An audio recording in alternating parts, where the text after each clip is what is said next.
a full house. Should we make a start, do you think? And then we'll just let people in. All sounds good? Okay, so just introduce myself, David Burns from Collective Leisure, and I've got Alison Jones on the call as well, who's our project coordinator, who'll be helping me with all the tech stuff and taking the minutes. Thank God. So just an acknowledgement to country, and I'd like to begin today by acknowledging the traditional custodians of the land on which I'm on, which is the Gadigal people of the Eora Nation, and pay my respects to their elders, past and present, and I extend that respect to Aboriginal and Torres Strait Islander people online today. So, welcome everybody.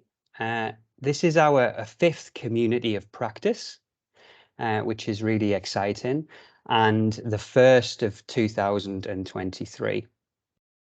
I suppose it's a bit late to wish you all Happy New Year, but I want to start by saying I hope you had a good start to the year. I think it's going to be an exciting one for a lot of us. In terms of the format for today, we've got two guest speakers, which is fantastic. Dr. Sarah Kennedy from Western Sydney University, and also has another role, important role, as scaling up activity special interest group for the Asia Pacific Society of Physical Activity. So that's really relevant to this group, as what we're trying to do is scale up a whole of systems approach to reduce physical inactivity. And our second guest speaker is from, we've got Bicycle New South Wales, and we've got Francis O'Neill, who's the head of advocacy, and Dominic Nevin, I think it'll be on the call as well, from Better Streets, is the Better Streets coordinator. And they're going to be talking about Better Streets strategy and accelerating mode share for passive and active travel. So that's a little bit about our speakers. I suppose just a reminder, what we're trying to do here, we're a group of practitioners, researchers, academics, and just basically physical activity enthusiasts who are trying to work together to reduce physical inactivity within Western Sydney. And why Western Sydney? Well, it actually has some of the most disadvantaged areas within New South Wales. So you know, there's a lot of work to do, and we know physical activity can really play an important role in trying to reduce social issues. So we usually have a couple of guest speakers, and then at the end we'll have an open floor where we can all share anything that's relevant, and you know, for this group, and how we can try and help each other and collaborate. And yeah, that'll probably take us up for the hour. So I brushed over Sarah, Dr. Sarah Kennedy a little before, but just as an introduction to Sarah, she's a lecturer in sport and health and physical education at Western Sydney University. And as I said, she's the co-chair of Scaling Up Physical Activity Special Interest Group at the Asia Pacific Society of Physical Activity. So Sarah's going to talk about some physical activity interventions and some of her research and work, and then something that's really important for physical activity, the physical activity guidelines, which is muscle strengthening activity. But I'll leave it there and hand over to yourself, Sarah, if you just want to share your screen. Thank you for the introduction, David, and hi everyone. It's a pleasure. Just want to double check you can all see that okay. So as David said, my name is Sarah Kennedy, but I'll first of all acknowledge the lands I'm coming to you from, which I'm on Darug country today. I myself am a proud Wiradjuri woman, so I'd also like to pay respect to my home people and thank the Awabakal and the Darkinjung people for the lands on which most of my research that I'm going to talk to you today has been conducted on. So a little bit more about me, kind of what gives me the right to talk to you today about this. My background is I'm a school teacher, but I'm also a strength and conditioning coach by trade, and my PhD was on the first strength training program to be implemented at scale. It was delivered across the state of New South Wales, but I won't talk too much about that now because I'll give myself away for what I'm going to discuss later. But today I'm going to try and touch on a few things, as David mentioned, that are of importance to this group. Scaling up physical activity interventions as well as muscle strengthening activity, which is, I like to think more often than not, the forgotten physical activity guideline, and talk about some of the reasons why this is the case. And touching on the key aspects of the importance, implementation, as well as impact. I'm sure most of you are very familiar with how hot that word is at the moment, impact, and how we can go about doing this. It would be remiss of me to not start with these physical activity guidelines, but I'm sure most of us in the room are aware of what they are. For us as adults, we need to be doing 150 minutes each week, but also to be doing muscle strengthening activity on 2 days each week. For kids, it's 60 minutes each day and muscle strengthening activity on even more days each week. So they need to be doing more than us on 3 days each week. Some of the reasons that we need to be doing these amounts of physical activity. So those physical activity guidelines I mentioned on the previous slide, they're to reduce our risk of chronic disease. So they're just the kind of minimum threshold to reduce our risk of things like diabetes, cardiovascular disease, obesity, as well as depression and anxiety. And if we are meeting those guidelines, we have a decreased risk of obesity and cardiovascular disease, improved fitness, improved self-perceptions of our own fitness, and really important for us as we age and also for young kids is that increase in our bone strength, because we get to a certain point in our life where we are not able to kind of create any more bone density. So we need to ensure that we are participating in types of physical activity and specifically muscle strengthening activity that enhances our bone strength to reduce our risk of osteoporosis later on in life. Not only do we see those physical benefits, but we're also seeing those mental health benefits. Depression is the leading cause of disability worldwide, with potential increases since COVID-19. Yet more than 2/3 of adults that are diagnosed with depression remain untreated. A recent systematic review that was conducted and published this year saw that there was a significant reduction in depressive symptoms in people who were meeting those physical activity guidelines. So we know that exercise is an effective treatment option for reducing depression in people with symptoms of depressive disease. So although physical activity leads to all those amazing things that we just saw, physical inactivity is a global public health issue, and it's great to see so many people in one room joining together to try and make a difference. We know that about 30% of adults worldwide are not meeting those guidelines, and that's quite alarming because that physical activity guidelines for adults is just 30 minutes each day. But more alarming, over 80% of young people aren't meeting their guidelines. And one of the reasons that this is so important for us to touch on is that physical activity behaviours that we develop in our youth are more often than not the ones that we take on into adulthood. So we need to be looking at ways in which we can give young people strategies and skills, as well as confidence to be physically active now so they can take those behaviours on into adulthood. One of the ways that we can do this is through muscle strengthening activity. I love sport, and sport is a great way to be active, but it takes quite a lot of a time commitment for us. When we're young, it's often achievable. We can go to training once or twice a week and play on a weekend day. But when we go on into adulthood, we're working, we have family commitments, we have more pressures on our time, so we aren't able to often commit in the way that we could. So muscle strengthening activity is a good way to promote lifelong physical activity. But we know from the data that only 13% of Australian youth are meeting muscle strengthening activity. This is quite alarming given that it is one part of our physical activity guidelines, yet just over 10% of young people. So in a class of 30 kids, only 3 of them are likely meeting those guidelines. Now, some of the reasons that we may see that young people in particular, but also adults, are not participating in adequate levels of muscle strengthening activity. I will use the term strength training and resistance training interchangeably throughout my discussion, but there's been some pretty nasty misconceptions that have surrounded youth resistance training, not only in the past, but still to this day. There's a myth that it stunts our bone growth. Now, my kind of link I'd like to put to this is that when we see people who are performing muscle strengthening activity, often they may be shorter in stature, but we don't link basketball participation with making us grow taller, do we? So it's more so that these body types are more suited to this activity.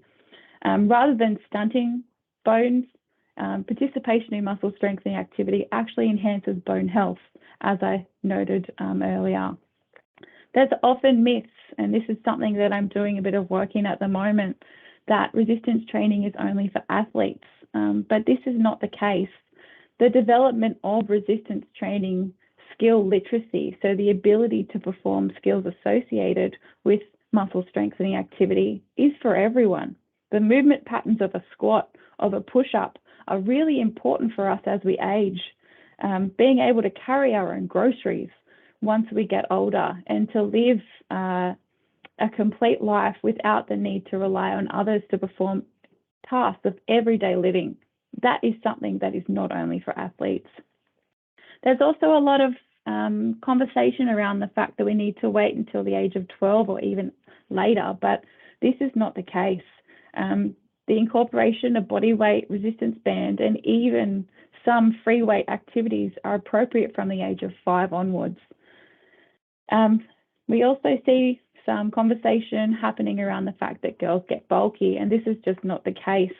The resistance training adaptations we see in young people are mostly due to those neuromuscular adaptations. So that development of skill, of that movement ability, not so much that maximal strength side of things. Kids just don't have the hormonal composition to get bulky without the addition of some illicit substances. But the actual participation in resistance or strength training on its own does not lead to young people getting bulky. And also that it's unsafe, and this is just not true. Participation in resistance training has far less risk of injury than participation in sports like soccer, netball, football, and basketball. It can reduce the risk of injury in sports, and ensuring that it's technique driven and supervised by an appropriate individual with qualified instruction.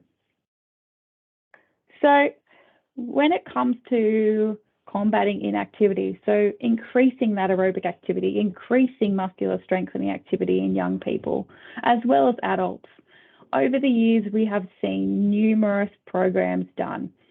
These are often small in scale. They show that these programs work. They may increase fitness. They may increase physical activity on a small scale.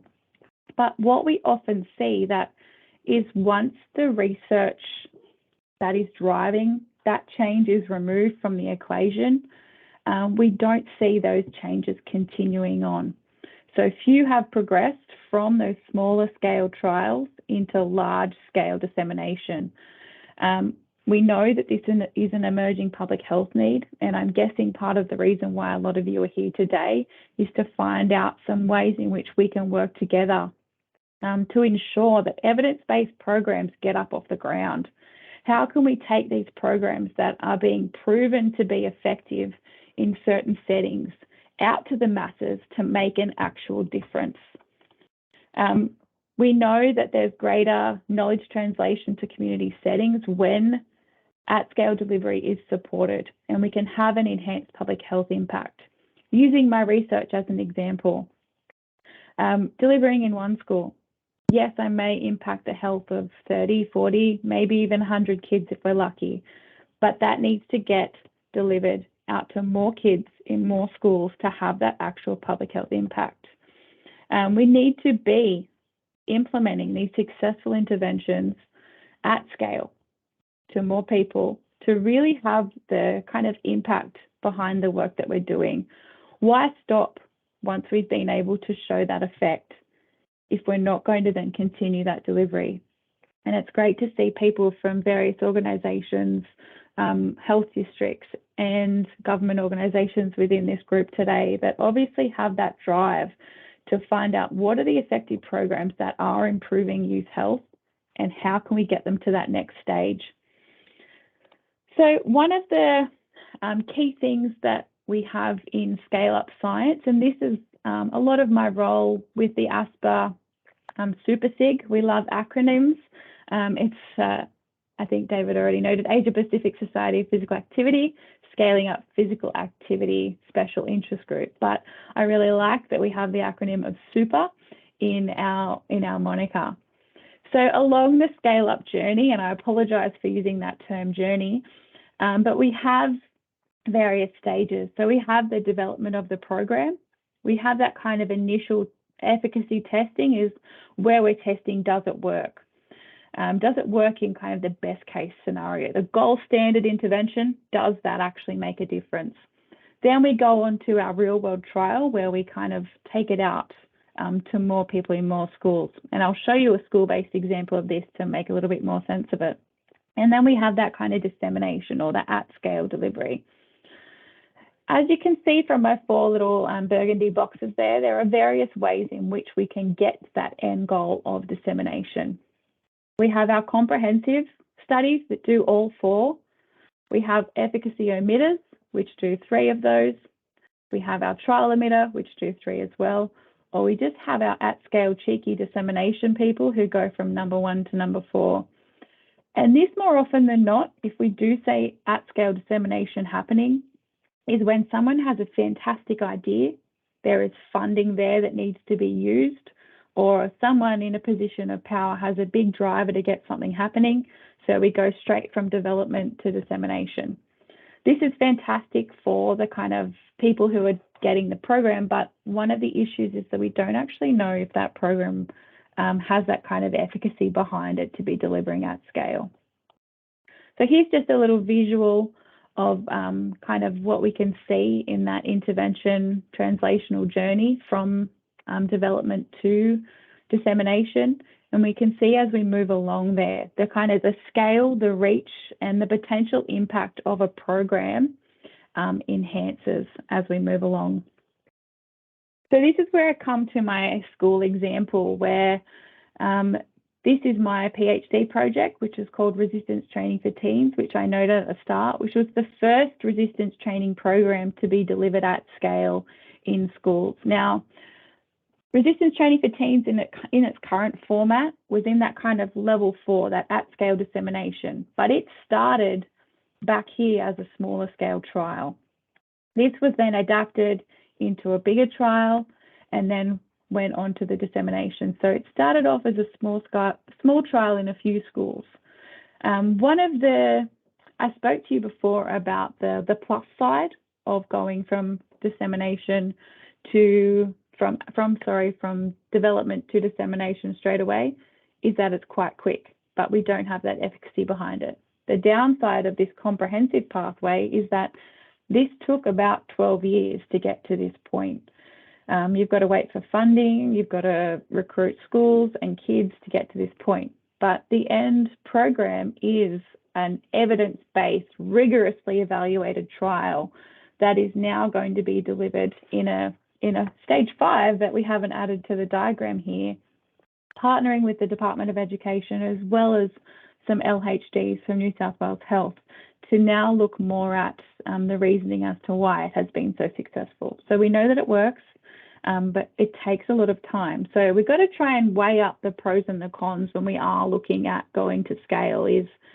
Do we want to ensure that the program is highly effective before we go to at scale, or do we just want to have a good idea that we think is going to work and hope that it's going to make a difference? So we've got to try and weigh up those pros and cons of, are we actually going to be doing more good than we were at the beginning if we haven't actually tested the program? Now, some of the things that are great enablers to scale up, and I'm sure that many of these have been forged through enrolment in this community of practice, is partnerships. Now, these large at-scale programs cannot be done on our own. We need to have partnerships. We need to co-create with end users and industry experts during not only delivery, but also the design phases of these programs, aligning our outcomes and our goals with those of our end users to ensure that our program is feasible in that setting. and that we are going to hopefully have that success that we want. Partnership also enables more access to settings. I use myself as an example. Imagine me going into a school without having worked with teachers in the department and telling them what needs to be done. We kind of need to get their perspective and their feedback from the beginning so that we're maximising the chance that they will uptake that intervention that you are going to then hope for them to deliver. They are the gatekeepers. Your end users are your gatekeepers to success, because if they don't buy into what you're wanting them to do, it's never going to work. And so these partnerships can encompass academics like myself, but also government agencies, health professionals, education workers, sport professionals, as well as external government, external kind of non-profit agencies, understanding their needs. And I've got a note there that you will see about soft infrastructure, and that refers to the relationships that we're building, the trust that is built between these individuals in that co-creation. And there's just a really interesting paper for anyone who's interested on soft infrastructure that was penned by a colleague of mine, Penny Hoare. Anyone who was at the ASPA conference last year would have known that she gave our keynote presentation on soft infrastructure, and it was a really interesting talk. And some kind of key points about that kind of getting to that at-scale dissemination. What is our goal once we get there? Do we want to just get it to as many people as possible, or do we want that program to be embedded in a system and be sustained once we remove ourselves from the kind of setting? Like, I can't be there delivering RT for teens forever. I want that to be embedded in the Department of Education, in schools, in teacher practice, and kind of how do we get there? We want it becoming routine and ensuring those positive outcomes continue once we kind of step out of the setting. So that's just, I only had 20 minutes and I hope I haven't gone over. I wasn't keeping time, sorry, David.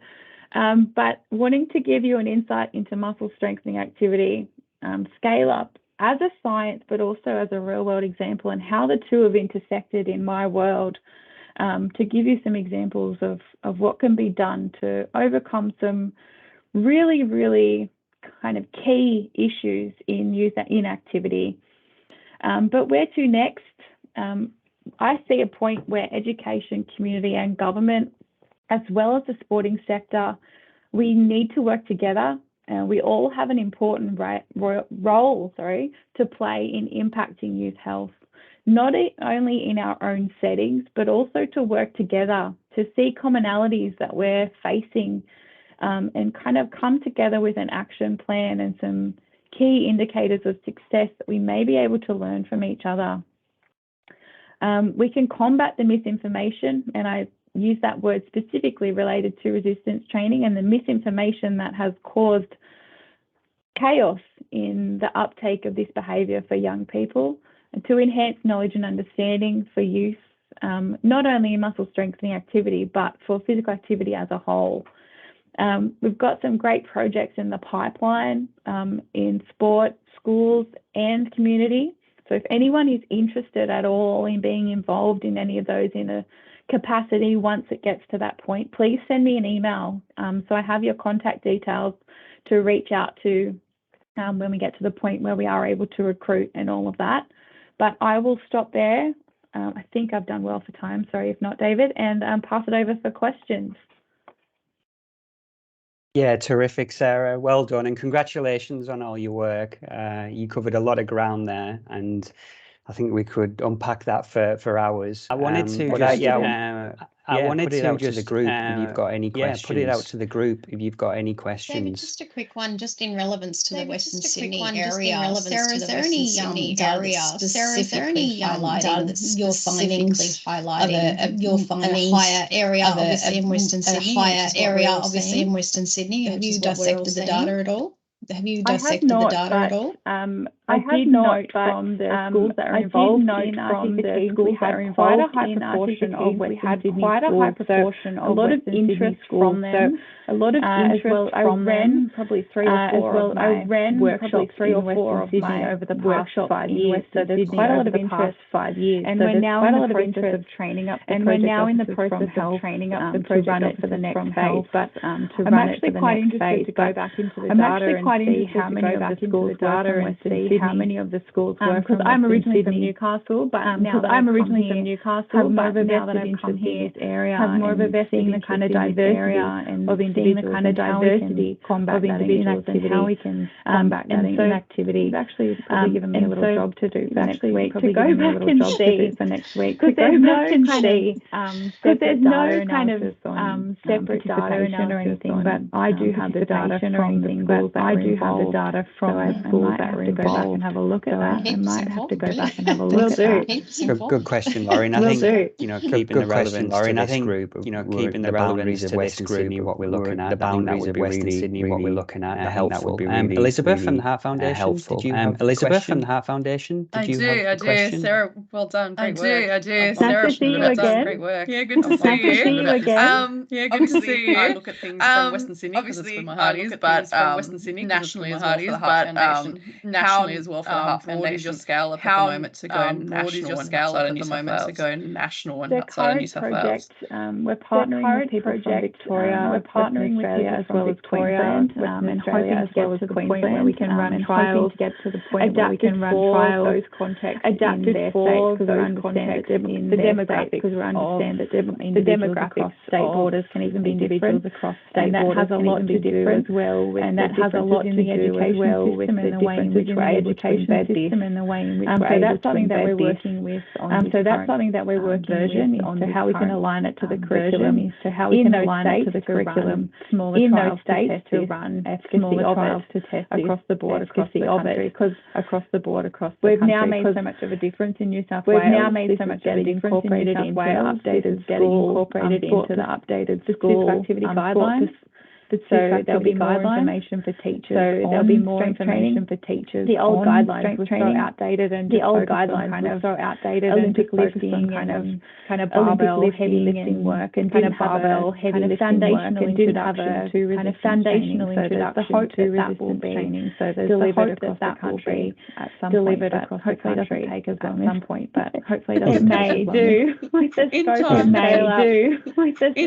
and another tricky question. Yeah, in time. And another tricky question for PD healthcare, children will pick different subjects, and obviously those who are more inclined to, and obviously those who are more inclined to be physically doing the strength training, are more inclined to be doing the strength training. How do you envisage that this can reach more teams? How do you envisage to actually embed this into the system to make sure there's embed this into the system to make sure there's physical activity, higher sort of access to physical activity? What's the sort of flavour? What's the Department of Education to try and enhance activity in youth, especially in their older years where kids are more likely, especially in their older years where they're very serious subjects, or they might pick away serious subjects, or they might like the rest of us in this community, and they're doing science and maths, and they're doing science and maths and message across. Music. How do we get that message across? This project is actually targeted to the year 9, year 10 age group, when PDHC is still compulsory. When PDHC, so while they're still compulsory, so while they're still forced, but while they're still, I don't want to say forced, made but while there's PDHPE, they're made to do PDHPE, they're being involved in this program.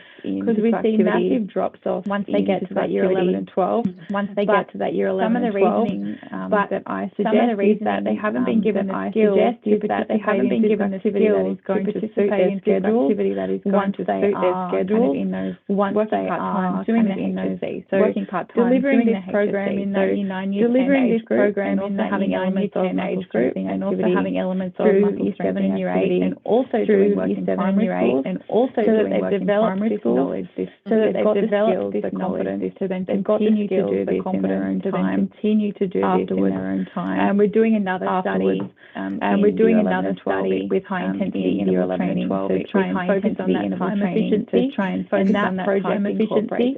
And that project activities, elements of for year 11 and 12 activities, specifically for year 11 and 12 in that kind of specifically years where there's that kind of massive years where there's it goes from that kind of 20% figure to around that kind of 20% figure to around 5 to 6%, 16, when we get up to that age group. 16, so there is work being done by the department, and so there is work being done by the department, and it's something that they are interested in. But this project at that age group where they are going at that age group where they are going compulsory subject, it's hopefully that compulsory subject to hopefully the kids before they then no longer have to do that. Before they then no longer have to do that. Thank you. You're welcome. Beautiful, thank you. Great stuff. So I'll just round it off. Great stuff. So I'll just round it off there, Sarah. And I think I'll just mention Barry Elvish's comment there from AusActive. I think there's a great program in Canada that provides exercise programs for 2 to 18-year-olds co-funded by the Canadian government and Reebok. So that might be one to check out.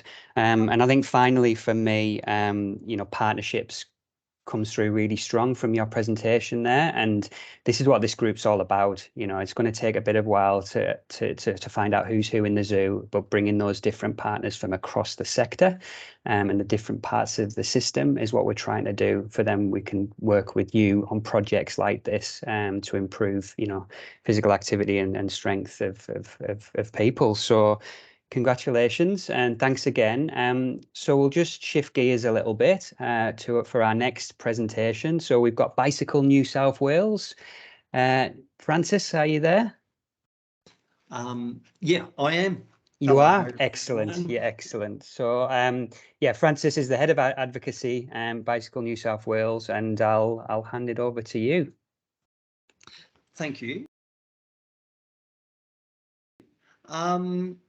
All right, I'm not very practiced in screen sharing, so... We're a very friendly group, so don't worry. Okay, thank you very much. Firstly, I wanted to acknowledge, I'm on Gadigal country and pay my respects to elders past, present and emerging, and any Aboriginal people here today.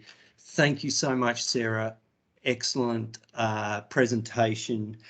And I just wanted to acknowledge that aspect. We actually, for our strategic white paper for Bicycle New South Wales, we chose 3 priorities shared by WSYD, which is lowering default speed limits to 30 kilometres on suburban streets, safe paths to school, and e-bike subsidies. And I can get into that further.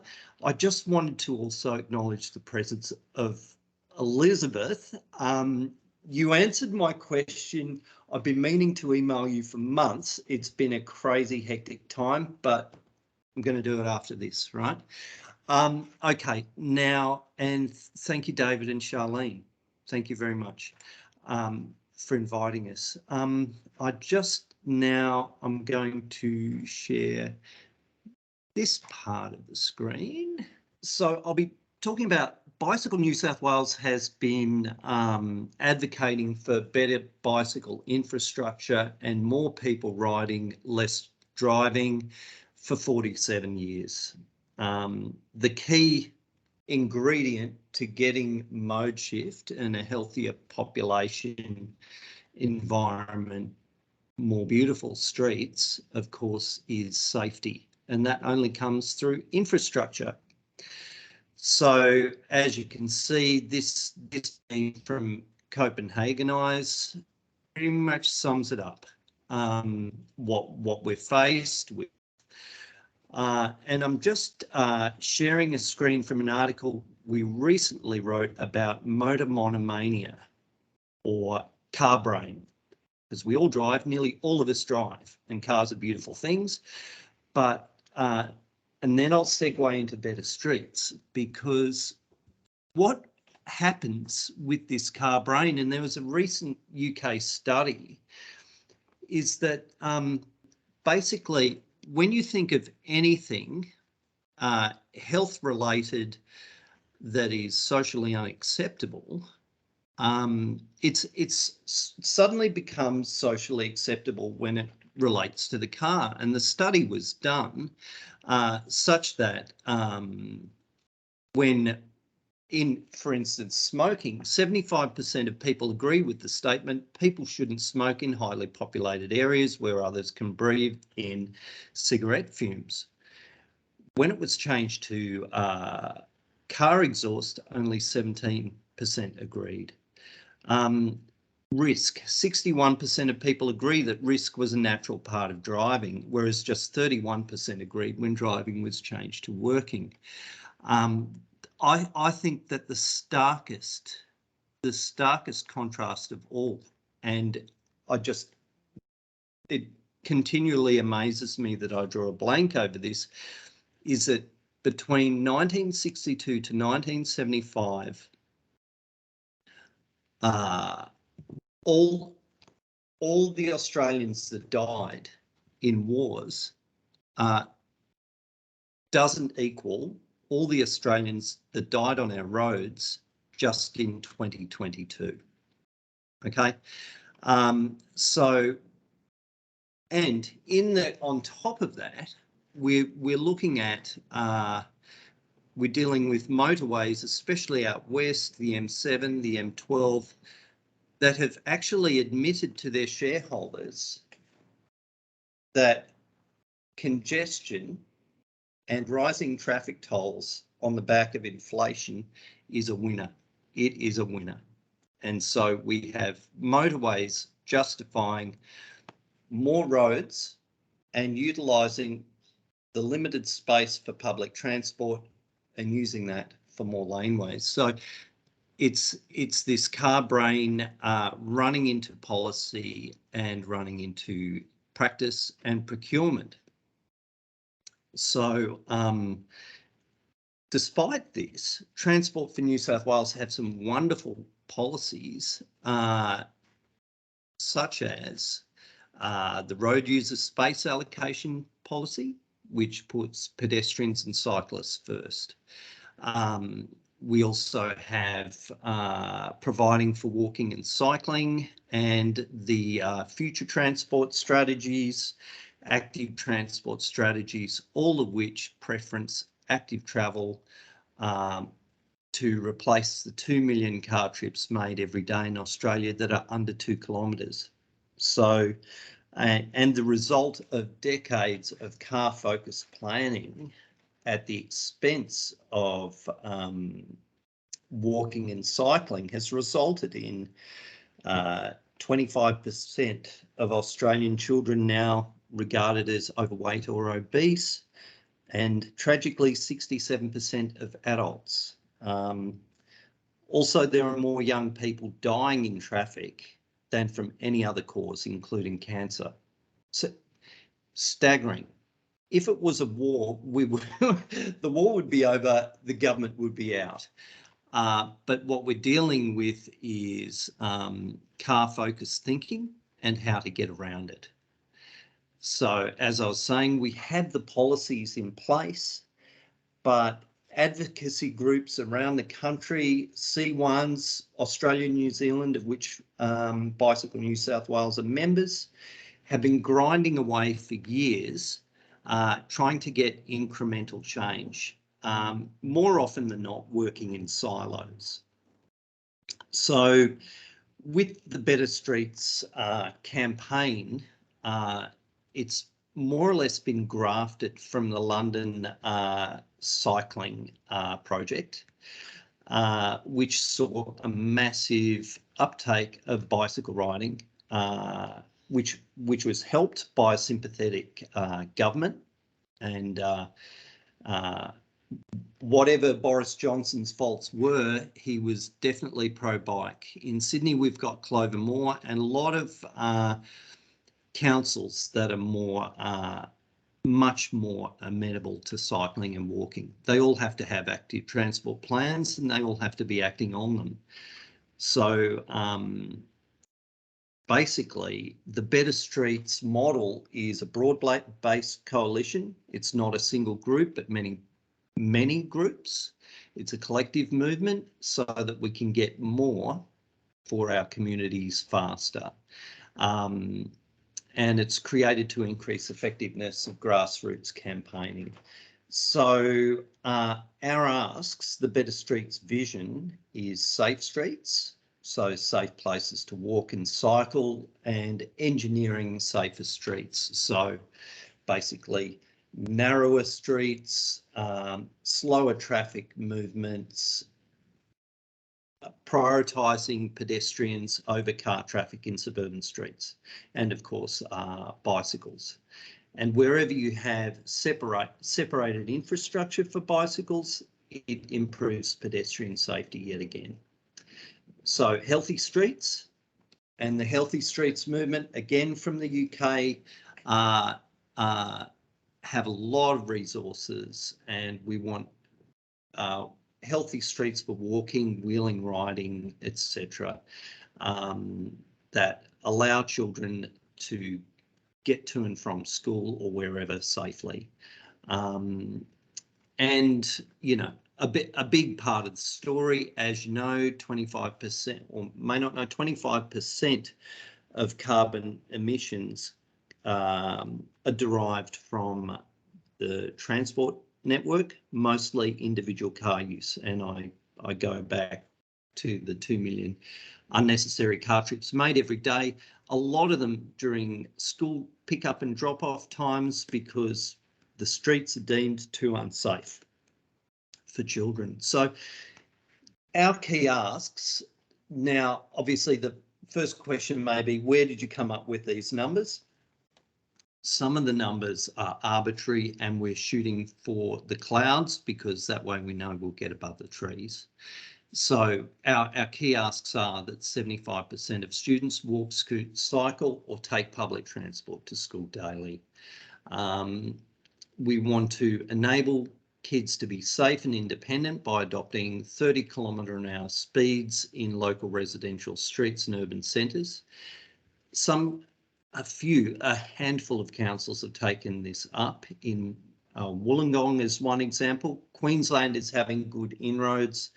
Liverpool had them for a short time with excellent safety outcomes, and then took them away because of some lobbying, pro-motorist lobbying. What we've found with the 30km speed zone campaigning is that you can get good buy-in through community consultation right from the get-go, positive storytelling, and saying, you know, what do you want? To be able to drive your V8 at 50 k's an hour, or do you want kids to be able to survive? What is more important? Healthy kids, or to be able to drive your car as fast as you want?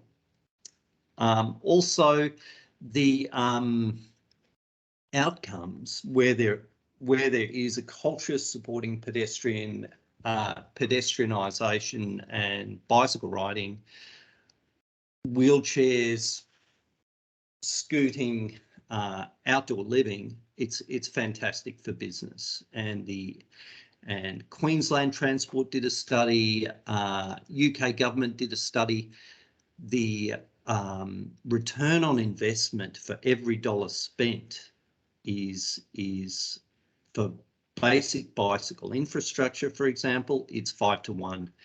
However, and this is not just businesses, this is the state coffers. However, the more connected the infrastructure, the return can be up to 30 to 1. It can be huge. We also want a lot more pedestrian crossings, and we want 1,000 kilometres of connected, safe, direct cycle and mobility routes. Can you see the next screen? This screen, sorry. Join the coalition? Yeah, there are a hell of a lot more coalition members than represented here. We've had some buy-in from some very interesting sectors of government, a lot of bicycle shops retail stores are getting interested. We have a handbook which very willing to share with the community of Practice. The handbook is a great campaigning tool. It's actually it was actually put together by Megan in the photo there, and it's a fantastic grassroots campaigning tool, because the whole purpose of this coalition is to empower community groups to get active on what they need for a better, safer, healthier street environment. So to increase activity. So we have an event on the 4th and 5th of March, and it's going to be across New South Wales. There's Better Streets will have a call to action, such that any community groups, a number of bicycle user groups are getting involved.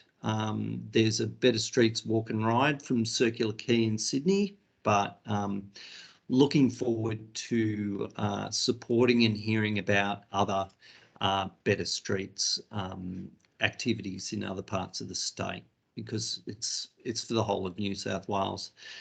We've had some good uptake from bike share organisations. The 10% discount, I think it's actually now 50% discount for the weekend, which is actually quite good. Also, we're really excited. I don't know if some of you have seen the work of Tom Flood. Really worth watching. Very provocative memes about the importance of safe bicycle infrastructure. But it's about all the comparisons made. You may have seen the meme. There's one comparing. It's like a 6-year-old boy on a little push bike with no protection between him and a truck or an SUV. And in the SUV, it's got arrows going to all the different protections for the driver and passengers, including airbags. And for the 5-year-old boy, he's got a helmet and he's got a little yellow shirt. So it's like this magical equipment that's magically going to keep him safe. Francis, you've got 4 minutes left. I'm done. No, it's okay. You got a bit more time. Ready for questions now. Okay, beautiful. Thank you. Wow. Just listening to some of those statistics there, it's absolutely frightening, isn't it? And there's some simple things that we can change within the system to improve safety and make streets obviously more safe for people riding. We've got Charlene on the call, who's been a part of the community practice since the start from Advantageous, who's obviously a big advocate around cycling. I think she was actually delivering a session before while she was on the call. So we within Western Sydney, we're really keen, and we know riding is a really important part of getting people active. Just to throw it over to the group for any questions. Yes, Nadine, good to see you. Hi, thanks. Sorry, I was late on another meeting. My name's Nadine. I work at Westmead Children's Hospital in rehab. So we obviously get to see a lot of kids that have bicycle accidents. So I'm really happy to hear about this initiative. Just a question, once those paths and things are up and running, is there anything that Bicycle New South Wales will be doing about setting up some sort of groups where kids can actually ride, so that they actually start to participate in cycling and realise how... I often have parents say, what sport do the kids want to do? They want to do bike riding. So where do you go with that? Okay, so excellent question, and I've just been working on a plan for that this morning. This has been an ongoing plan that basically we'll be seeking funding and partnerships to do ride leader to small group rides and bike buses and walking pedestrian buses to schools.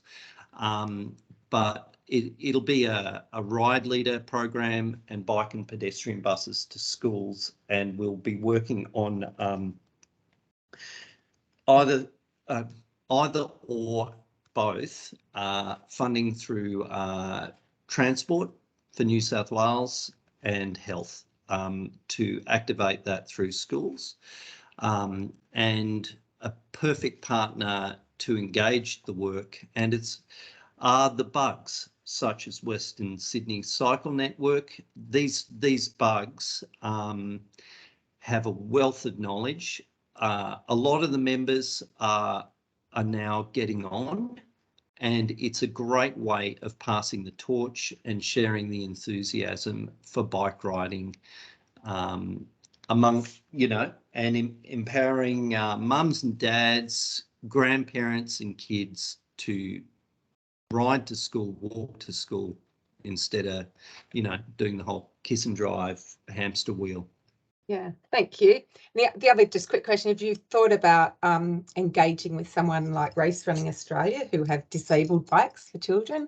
So yes, because they obviously use the same infrastructure.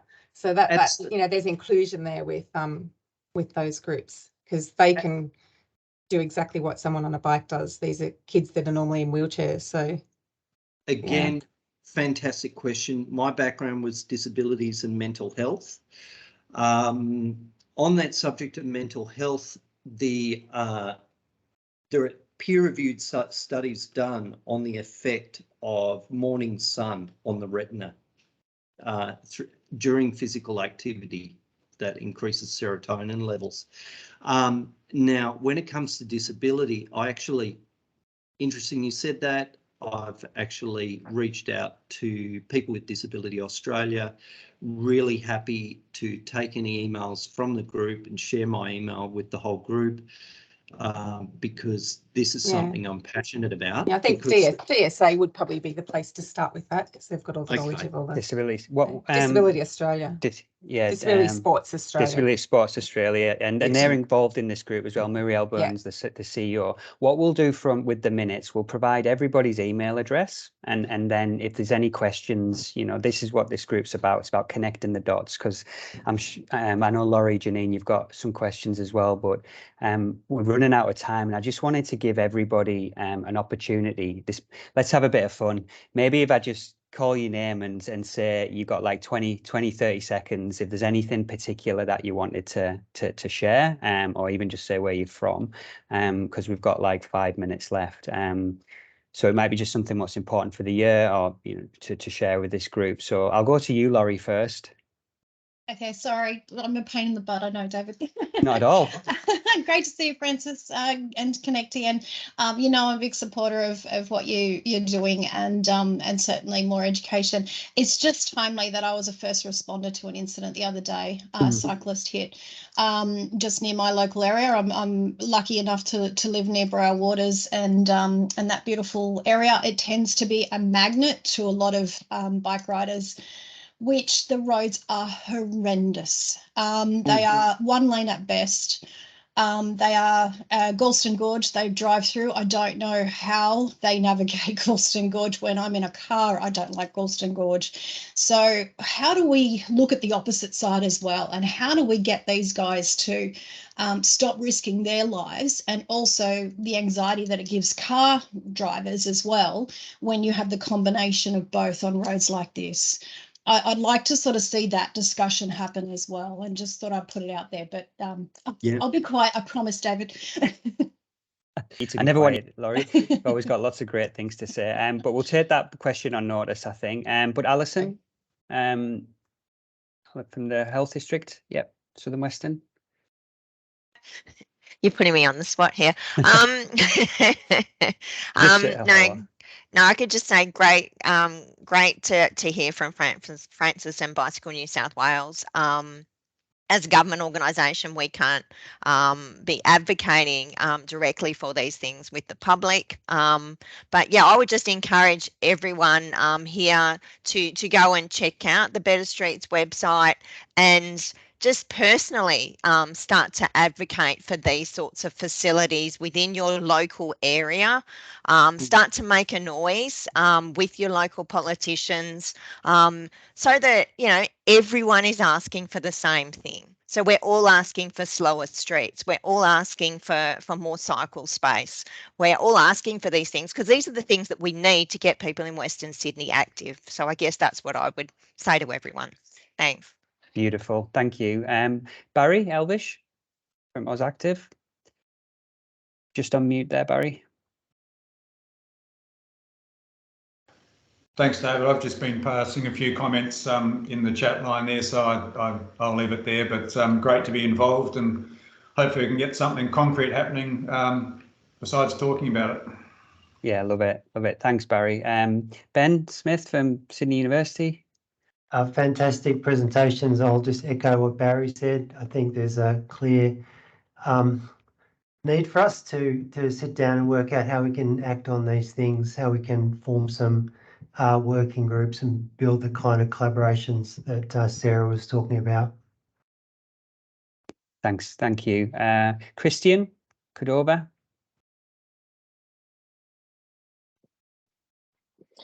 Yeah, it was great to get a bit of an understanding, especially me coming from strength training background as a personal trainer, and just the impact and, you know, a lot of myths that there is around strength training. So we've spoken about kids, but this also applies to the older and just the general population. So it's just great. And same with the cycling, it's good, more initiatives and actions that we can take towards helping people become more active. Yeah, beautiful. Thank you. We've got Ethan Rogers. Oh, yep, definitely something different to hear about from my day-to-day. I'm from Special Olympics, so usually just like doing the general sports things, but very keen to pursue potentially a little bit more resistance training, especially for some of our higher athletes. That sounds like something really promising to pursue, and love a bit of cycling. So always happy to hear about that. Thanks. Thank you. Thanks for joining. Helen Ryan from Western Sydney. Hi, everyone. Yes, similar to Alice and I work in the local health district, Western Sydney, and just very excited to be part of this collective. I've just recently joined, so it's wonderful collection of people. And I think, as Ben was saying, if we could have some working groups, that would be fabulous. And I guess just to say, we work quite closely also with our councils on their walking and cycling strategies. So there's a lot happening in the local government space. Thanks. Yeah. Brilliant. Scott Walters from the Primary Health Network. I just wanted to say thanks all. Some really interesting stuff there. And, you know, we obviously commission a number of service providers to deliver healthcare across Western Sydney. So really keen to see how we could partner and leverage those relationships and contracts that we have to be able to deliver some of these services to our community. So look forward to working with you all. Thanks, Scott. Rania Mata from Southwestern Local Health District. Yeah, thank you, David, for the opportunity. Work for the health promotion service. So we look at physical activity as one of the focus areas for the service. And yes, I agree, scalability is one of the biggest challenges that we face with the programs that we deliver. And also in terms of bike riding, yes, encouraging active travel, but I also find that safety is the biggest issue, and I don't feel safe enough to ride to work, unfortunately. So looking forward to getting to know, it's my first time joining this meeting, so really looking forward to the minute to see who's who and how we can partner together, hopefully, into the future. Thanks, David. Oh, thank you. Thank you. And I know we're stretching the time a little bit, just one more minute. So Peter from Parkrun. Thanks, David. Just to quickly mention that you all might know it's World Pride Month, and it's starting next Saturday, the 18th of February. And there's a number of parkruns that are hosting Pride events. And we're partnering with an organisation called Proud to Play. I'm not sure if you've heard of them, but they are an LGBTI+ organisation that encourages people from the rainbow community to get more active and get into sports, particularly in welcoming and inclusive environments like parkrun. So if you want to see where we're having Pride-themed parkruns, check out the Parkrun Australia Facebook page. It will be announced soon, or proudtoplay.org.au. Thank you. We'll put it on the minutes for you, no problem. And Elan from Cumberland Council. Good morning, everyone. So thanks for the wonderful presentations. We're at Cumberland Council all about more activities to reduce inactivity. So if anyone wants to collaborate with us, just shoot us an email. I'm looking forward to Active Fest, which we're actually collaborating with Collective Leisure and David on. So it's in April. Fantastic, thank you. Have I missed anybody off? I think we're just about there. Yeah, I think we're there. Oh, Elizabeth, did you want to mention something? So sorry, Heart Foundation. That's all right. Nothing really up to report or update. Great to work with everybody, and we'll have lots of things happening. I'll have more updates probably at the next meeting about where we're at with our national walking initiative. Beautiful. And Janine Dawson, sorry. Thanks, David. Yeah, great to be here, and great presentations. One of the questions that were asked was about where can kids learn to ride bikes, and I do have a contact of someone at Sydney Olympic Park who runs programs for kids and schools and whatnot, so I can certainly distribute that, and anyone who's interested can reach out to them. Fantastic. Is that advantageous? Okay, I'm back. I'm so sorry about that. Technology, don't you love it? So today I'm actually at Western Sydney Cycle Network's home base, or their clubhouse, and I'm supporting the Western Sydney's chapter of Cycling Without Age. So I'm just going to give you a quick turnaround. Not that you need the rubbish bins and the trailer, but this is their facility. So they've actually got a second-hand bike shed over here. These guys have been running for 15 something years. They're actually my mentors for getting me into cycling, coaching with the schools. And I'm not going to show you the group for privacy reasons, but there's actually a group here waiting to go for their Trishaw ride. So I actually help them train up as pilots for that. So that's one of many things. Parramatta chapter is based out of Sydney Olympic Park for taking those who no longer can use their legs and eyes, as they say, for rides. There are a number of bicycle user groups and other clubs around that you can link into.